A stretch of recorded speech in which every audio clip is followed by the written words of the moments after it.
Assalamualaikum warahmatullahi wabarakatuh. Perkenalkan, saya Novinia Tria Ayu Ariyanti dengan NIM 13124001110 dari Fakultas Hukum Universitas 17 Agustus 1945 Surabaya. Pada kesempatan kali ini, saya akan mempresentasikan materi mengenai penyelidikan dalam hukum acara pidana.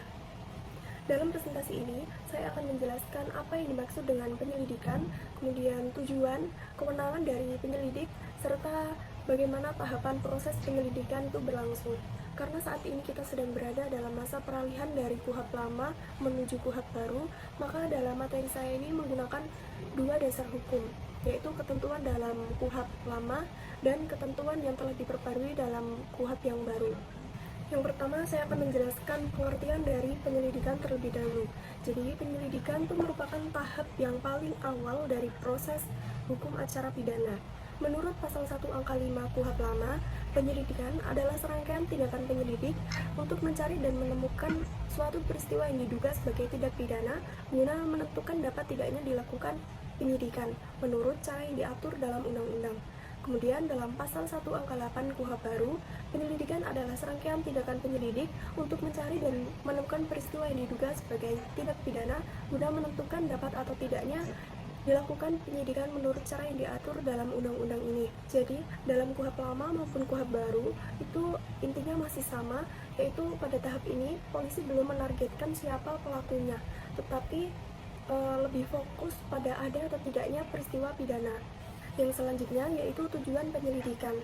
Nah, tujuan utama dari penyelidikan itu yang pertama, menentukan apakah suatu peristiwa mengandung unsur tindak pidana. Kemudian yang kedua, mengumpulkan informasi awal untuk melanjutkan ke proses penyidikan.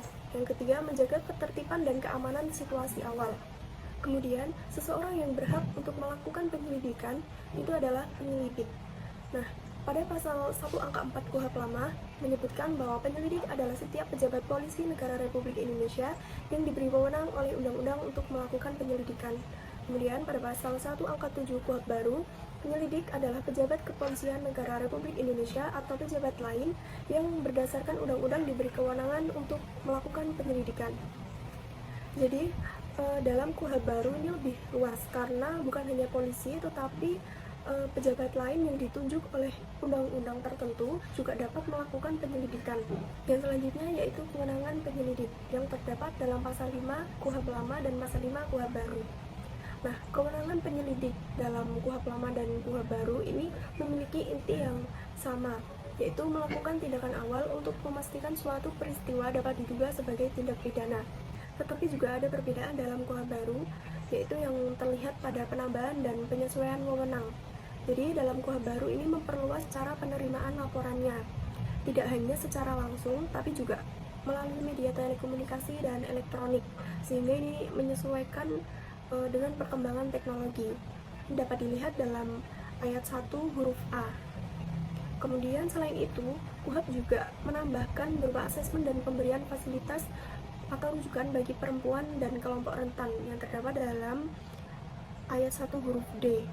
Ini tuh sebelumnya tidak diatur dalam KUHP lama, sehingga ketentuan yang ada dalam KUHP baru ini menunjukkan pendekatan yang lebih humanis dan berbasis kebutuhan khusus.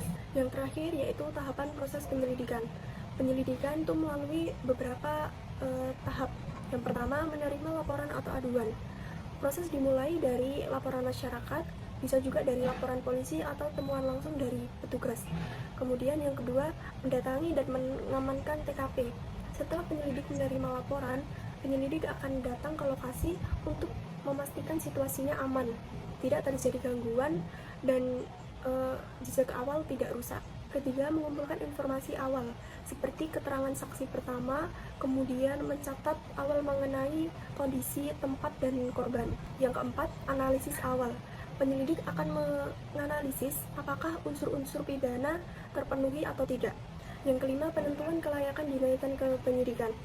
Jadi, jika ditemukan dugaan tindak pidana yang cukup, maka penyelidik akan melakukan proses selanjutnya, yaitu penyidikan. Jadi kesimpulan dari materi presentasi kali ini yaitu penyelidikan merupakan tahap yang paling awal dalam proses peradilan pidana yang dilakukan oleh penyelidik, yaitu polisi. Yang sekarang dalam KUH baru terdapat ketentuan juga pejabat lain yang diberikan kewenangan oleh undang-undang dapat melakukan penyelidikan guna memastikan ada atau tidaknya unsur tindak pidana. Jika terdapat unsur tindak pidana, maka prosesnya akan berlanjut ke penyidikan. Sekian dari presentasi materi yang dapat saya sampaikan pada kali ini. Mohon maaf apabila ada kesalahan. Terima kasih. Wassalamualaikum warahmatullahi wabarakatuh.